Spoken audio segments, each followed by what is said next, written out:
Let's talk about assessment review.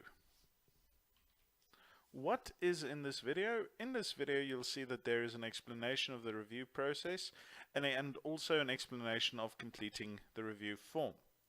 Who is this video for? This video is for learners doing the assessment course, assessors and moderators, as well as verifiers.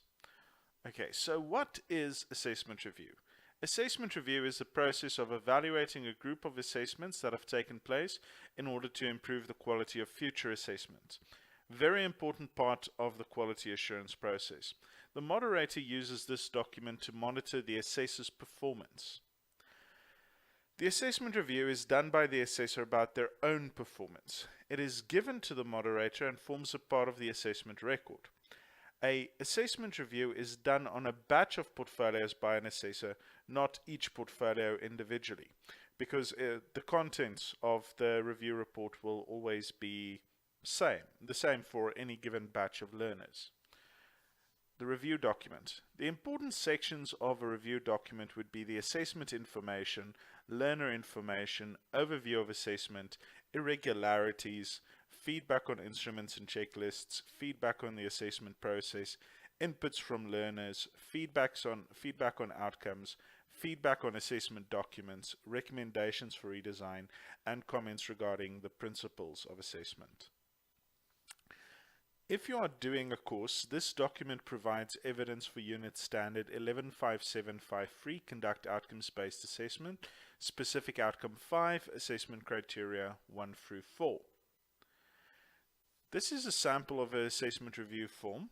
Different providers use different formats. So you see those points that we discussed on the previous section, that is then captured on this document. Okay, so let's talk about the assessment information. It is important that you record the details of your assessment. This means your name as the assessor, what outcomes you were assessing, the date of the assessment, and the venue of the assessment. That will just, of course, allow the moderator to make sure that they are looking at the correct batch of portfolios at the correct time frame.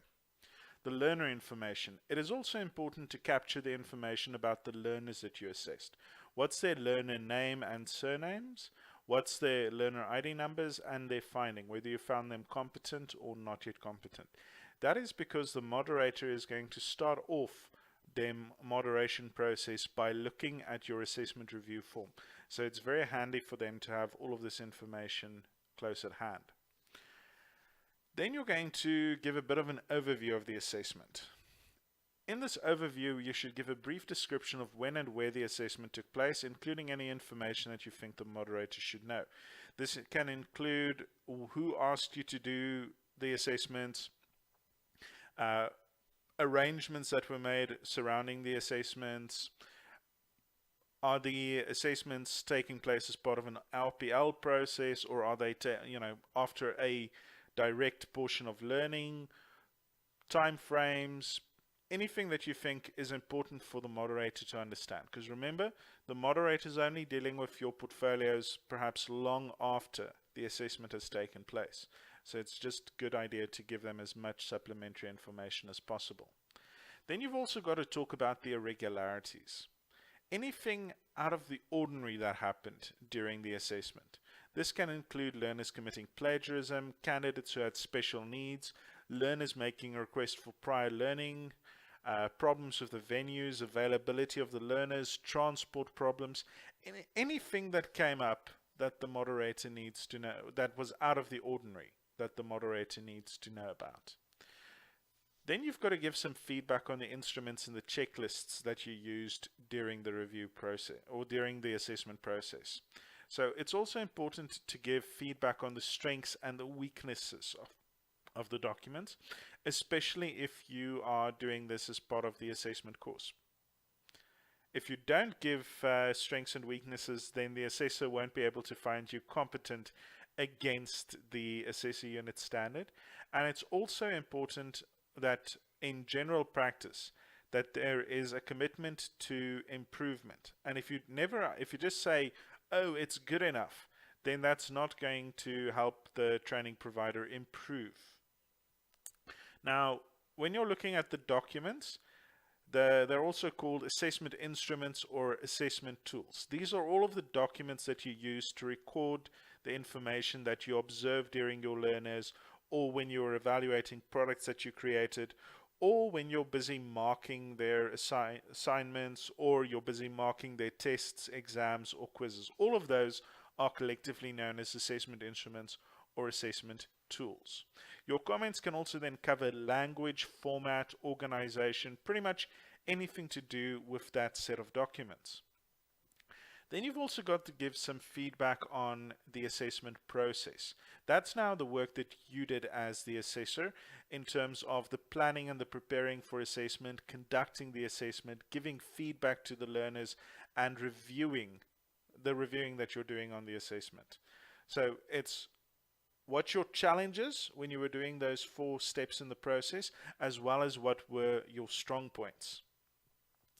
Also, as part of the feedback process, you asked your learners for inputs regarding their experience on the assessment, what they think went well, what they think was difficult, what they thought of the overall assessment process.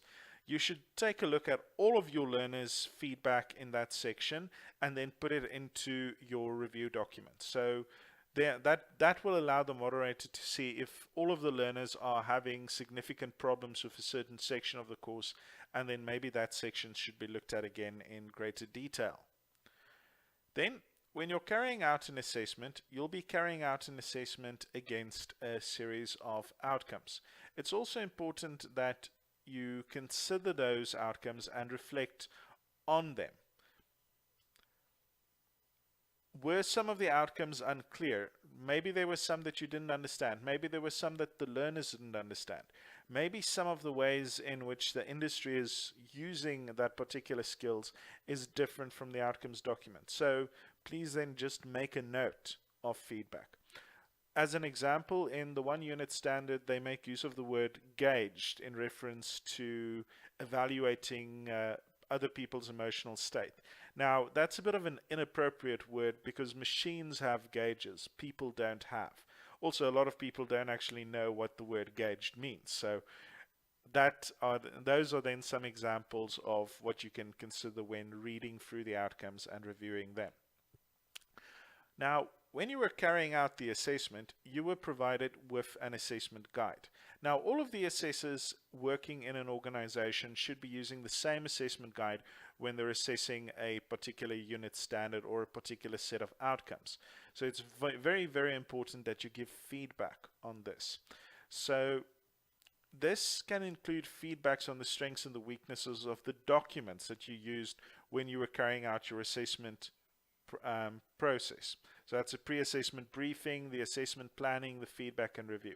Again, look at the language, look at the format, look at the quality of the explanations, look at the ease of use of these documents.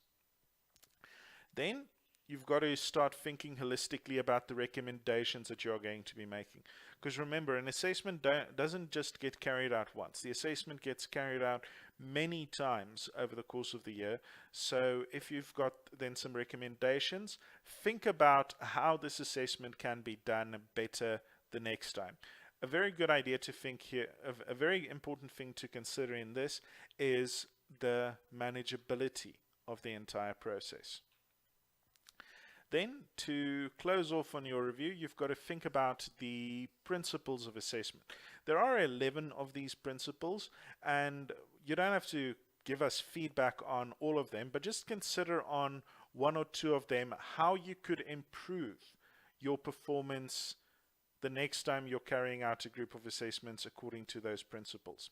So as an example, how can you make your assessment more valid?